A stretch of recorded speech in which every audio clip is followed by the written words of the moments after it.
ನಮಸ್ಕಾರ ಆತ್ಮೀಯರೇ, ನಾನು ಗುರುದೇವ್ ಬಳ್ಳುಂಡಿಗೆ ತಿಳಿ ಕರ್ನಾಟಕ ರಾಜ್ಯದ ಸಂಪನ್ಮೂಲ ವ್ಯಕ್ತಿಗೆ ಸಲ್ಲಿಸ್ತಾ ಇದ್ದೇನೆ. ಯಾರು ನಿಮ್ಮ ಮಕ್ಕಳೆಲ್ಲ IAS KS district commissioner, tahsildar, SP ಗಳಾಗ್ತಾ ಇದಾರಲ್ಲ, ಆ ಒಂದು ಪರೀಕ್ಷೆಗೆ ಅಂತ ಕಳೆದ 10 ವರ್ಷಗಳಿಂದ ಭಾರತ ಸಂವಿಧಾನ ಮತ್ತು ಭೂಗೋಳಶಾಸ್ತ್ರ ಉಪನ್ಯಾಸಕರಿಗೆ ಸಲ್ಲಿಸ್ತಾ ಇದ್ದೇನೆ. ಅದಷ್ಟೇ ಅಲ್ಲದೆ ಒಬ್ಬ ಸಾರ್ವಜನಿಕ ಭಾಷಣಕಾರನಾಗಿ, ಪಬ್ಲಿಕ್ ಸ್ಪೀಕರ್ ಆಗಿ, ಒಬ್ಬ ಪರ್ಸನಾಲಿಟಿ ಡೆವಲಪ್ಮೆಂಟ್ ಟ್ರೈನರ್, ವ್ಯಕ್ತಿತ್ವ ವಿಕಸನ ತರಬೇತುದಾರನಾಗಿ, ಒಬ್ಬ ನಿರೂಪಕನಾಗಿ, ಒಬ್ಬ ಆಪ್ತ ಸಮಾಲೋಚಕನಾಗಿ ರಾಜ್ಯ ಸಂಪನ್ಮೂಲ ವ್ಯಕ್ತಿಯಾಗಿ ಸೇವೆ ಸಲ್ಲಿಸ್ತಾ ಇದ್ದೇನೆ. ಇವತ್ತು ಈ ಕರ್ನಾಟಕ ರಾಜ್ಯದ ಬೆಳಗಾವಿ ಜಿಲ್ಲೆಯ ಈ ಗೋಕಾಕ್ನಲ್ಲಿ ಸೇರುವಂತಹ ಒಂದು ಪ್ರಮುಖ ಈ ಬಸ್ ನಿಲ್ದಾಣದಲ್ಲಿ ಸೇರುವಂತಹ ಪ್ರಮುಖ ಕಾರಣ ಏನಂದ್ರೆ, ಸಾಮಾನ್ಯವಾಗಿ ಇಲ್ಲಿರುವಂತಹ ಎಲ್ಲ ಸಾರ್ವಜನಿಕರಿಗೆ ಒಂದು ಕಂಪ್ಲೇಂಟ್ ಏನಿದೆಯಪ್ಪ ಅಂದ್ರೆ, ಯಾವುದೇ ಒಂದು ಸಾರ್ವಜನಿಕ ಹಾಸ್ಪಿಟಲ್ ಆಗಿರಬಹುದು, ಆಸ್ಪತ್ರೆ ಆಗಿರಬಹುದು, ಸಾರ್ವಜನಿಕ ರೋಡ್ಗಳಾಗಿರಬಹುದು ಮತ್ತು ಅದರ ಜೊತೆಗೆ ಸಾರ್ವಜನಿಕ ಬಸ್ ನಿಲ್ದಾಣಗಳಾಗಿರಬಹುದು, ಯಾವುವು ಕೂಡ ಅಂತಲ್ಲ ಗುಣಮಟ್ಟದಲ್ಲಿ ಇಲ್ಲ ಅನ್ನುವಂಥ ಸಮಸ್ಯೆ ನಿಮ್ಗೆಲ್ಲ ಕಾಣ್ತಾ ಇದೆ. ಯಾವುದು ಕೂಡ ಸರಿ ಇಲ್ಲ ಅಂತ.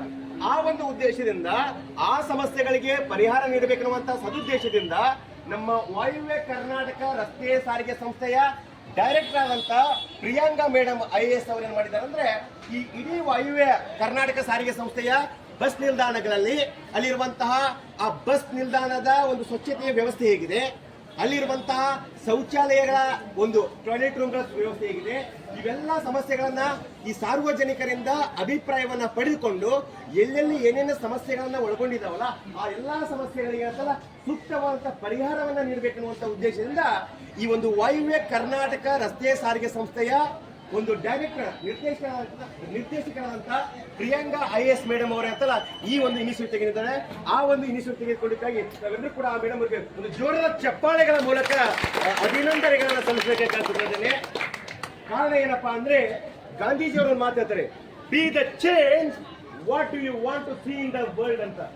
ಏನು ಸಮಸ್ಯೆ ಇದೆಯೇ ಆ ಸಮಸ್ಯೆ ಒಂದು ನಾವು ಪರಿಹಾರ ಆಗ್ಬೇಕು ಹೊರತು ಸಮಸ್ಯೆ ಬಗ್ಗೆ ಮಾತನಾಡೋರಾಗಬಾರ್ದು ಅಂತ.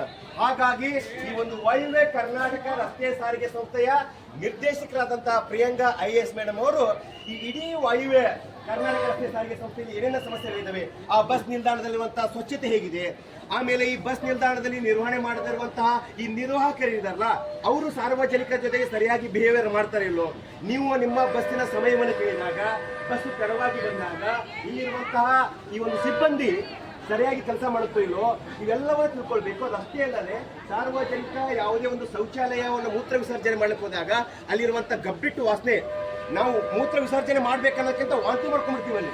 ಯಾಕಪ್ಪ ಅಂದ್ರೆ ಅಷ್ಟು ಗಬ್ಬಿಟ್ಟು ಆಗಿರುತ್ತೆ. ಆ ಉದ್ದೇಶದಿಂದ ಮತ್ತು ಶೌಚಾಲಯದಲ್ಲಿ ಹೋಗಿ ಕುತ್ಕೊಂಡಾಗ ಶೌಚಾಲಯ ಮಾಡೋಕ್ಕಿಂತ ನಮ್ಗೆ ವಾಮಿಟ್ ಬರುತ್ತೆ, ಯಾಕಂದ್ರೆ ಅಲ್ಲಿರುವಂಥ ಸ್ವಚ್ಛತೆ ಆಗಿದೆ. ಹಾಗಾಗಿ ಎಲ್ಲಾ ಸಮಸ್ಯೆಗಳು ಹೇಗಿದಾವೆ ಅಂತ ತಿಳುವಳಿಕೆ ಉದ್ದೇಶದಿಂದ ಏನ್ ಮಾಡಿದ್ದಾರೆ ಅಂದ್ರೆ, ಒಂದು ಇನಿಷಿಯೇಟಿವ್ ಇವತ್ತಿನಿಂದ ಅಂದ್ರೆ ಮೇ 15, 2025ರಿಂದ ಮುಂಬರುವಂತ ಜೂನ್ 14, 2025ವರೆಗೆ ಒಂದು ತಿಂಗಳ ಒಂದು ಅಭಿಯಾನವನ್ನ ಮಾಡಿದ್ದಾರೆ. ಅದಕ್ಕಾಗಿ ಇಲ್ಲಿರುವಂತ ಎಲ್ಲಾ ಸಾರ್ವಜನಿಕರು ಮಾಡಬೇಕಾದ ಕೆಲಸ ಏನಪ್ಪಾ ಅಂದ್ರೆ, ನಿಮಗೆ ಸಾಮಾನ್ಯವಾಗಿ ಇಡೀ ಬಸ್ ನಿಲ್ದಾಣದಲ್ಲಿ ನೋಡಿ ಕಾಣ್ತಾ ಇದೆಯಲ್ಲ, ಒಂದು ಅನಿಸಿಕೆ, ಒಂದು ಬಸ್ ನಿಲ್ದಾಣ ಉತ್ತಮ ನಿರ್ವಹಣೆಗೆ ಸಹಕಾರಿ ಎನ್ನುವಂತ ಒಂದು QR ಕೋಡ್ ಮಾಡಿದ್ದಾರೆ. ನಿಮ್ಮ ಮೊಬೈಲ್ ಇಂದ QR ಕೋಡ್ ಅನ್ನ ಸ್ಕ್ಯಾನ್ ಮಾಡಿದ ತಕ್ಷಣ ಏನ್ ಮಾಡುತ್ತೆ ಅಂದ್ರೆ, ಅಲ್ಲೊಂದು ಪೋರ್ಟಲ್ ಓಪನ್ ಆಗುತ್ತೆ. ಅದರಲ್ಲಿ ನಿಮ್ಮ ಇಮೇಲ್ ID ಹಾಕಬೇಕು. ಇಮೇಲ್ ID ಹಾಕಿದ ತಕ್ಷಣ ಏನಾಗುತ್ತೆ ಅಂದ್ರೆ, ಅದು ಇಮೇಲ್ ID ನಿಮ್ಮದೇ ಇಲ್ಲ ಅನ್ನೋದಕ್ಕೋಸ್ಕರ ಅದೇನಾಗುತ್ತೆ, ಇದು ಬರುತ್ತೆ QR ಕೋಡ್. ಆ ಕೋಡ್ ಬಂದ ತಕ್ಷಣ ಆ ಇಮೇಲ್ ID ಇಂದ ನೀವು ಕೋಡನ್ನು ಹಾಕಿದಾಗ ಒಂದು 9 ಅಭಿಪ್ರಾಯಗಳ ಕೇಳ್ತಾರೆ ನಿಮಗೆ. ಫಾರ್ ಎಕ್ಸಾಂಪಲ್ ಯಾವ್ಯಾವ ಅಭಿಪ್ರಾಯ ಕೇಳ್ತಾರಪ್ಪ ಅಂದ್ರೆ, ಆ QR ಕೋಡಿಂದ ಓಪನ್ ಆದಾಗ 9 ಆಯ್ಕೆಗಳಿರ್ತವೆ ಅಲ್ಲಿ. ಒಂದನೇದು ಏನಪ್ಪಾ ಅಂದ್ರೆ, ಯಾರು ನೀವು ಸಮಸ್ಯೆ ಹೇಳ್ಕೊಳ್ತಾ ಇದ್ದೀರಾ, ನಿಮ್ಮ ಹೆಸರನ್ನ ಹಾಕ್ಬೇಕು. ಎರಡನೇದಾಗಿ ನೀವು ಗಂಡು ಮಕ್ಕಳು ಹೆಣ್ಣು ಮಕ್ಕಳು ಸಮಸ್ಯೆ ಹೇಳುವವರು, ಲಿಂಗವನ್ನು ಹಾಕಬೇಕು, ಮೇಲ್ ಆರ್ ಫಿಮೇಲ್ ಅಂತ. ಮೂರನೇದಾಗಿ ನೀವು ಸಮಸ್ಯೆ ಹಾಕುವವರು ನಿಜವಾಗ್ಲೂ ನೀವೇ ಹೌದು ಗೊತ್ತಾಗಬೇಕಾದ್ರೆ ನಿಮ್ಮ ಒಂದು ದೂರವಾಣಿ ಸಂಖ್ಯೆ ಅಂದ್ರೆ ಮೂರನೇದಾಗಿ ನಿಮ್ಮ ಮೊಬೈಲ್ ನಂಬರ್ ಹಾಕಬೇಕಾಗುತ್ತೆ. ನಾಲ್ಕನೇದಾಗಿ ಶೌಚಾಲಯದ ಸ್ವಚ್ಛತೆ ಹೇಗಿದೆ ಅಂತೇಳಿ ಅಲ್ಲಿ ಒಂದು 4 ಆಪ್ಷನ್ ಬರ್ತವೆ. ಅದು ಗುಣಮಟ್ಟದಲ್ಲಿ ಇದೆಯೋ ಇಲ್ಲ ಅಂತ ಹೇಳಿ, ಯಾವ ಚೆನ್ನಾಗಿ ಗುಣಮಟ್ಟ ಇದೆ ಅಂತ ಅನಿಸುತ್ತೋ ಆ ಚೆನ್ನಾಗಿ ಅದಕ್ಕೆ ಒಪಿನಿಯನ್ ಕೊಡಬೇಕಾಗುತ್ತೆ. ಜಸ್ಟ್ ಕ್ಲಿಕ್ ಮಾಡಿ ಸಾಕು, ಮುಗಿಯುತ್ತೆ. ನಾಲ್ಕನೇದಾಗಿ ಶೌಚಾಲಯ ಸ್ವಚ್ಛ ಆದ ತಕ್ಷಣ ಬಸ್ ನಿಲ್ದಾಣಗಳ ಸ್ವಚ್ಛತೆ ಹೇಗಿದೆ ಅನ್ನೋದ್ರ ಬಗ್ಗೆ. ನಂತರದಲ್ಲಿ ಇಲ್ಲಿ ನಿರ್ವಹಣೆ ಮಾಡ್ತಿರುವಂತಹ ಈ ನಿಯಂತ್ರಕರಿದಾರಲ್ಲ, ಕಂಟ್ರೋಲರ್, ಅವರು ನಿಮ್ಮ ಸಾರ್ವಜನಿಕರ ಜೊತೆ ಯಾವ ರೀತಿ ಬಿಹೇವಿಯರ್ ಮಾಡ್ತಾರೆ ಅನ್ನೋದ್ರ ಬಗ್ಗೆ.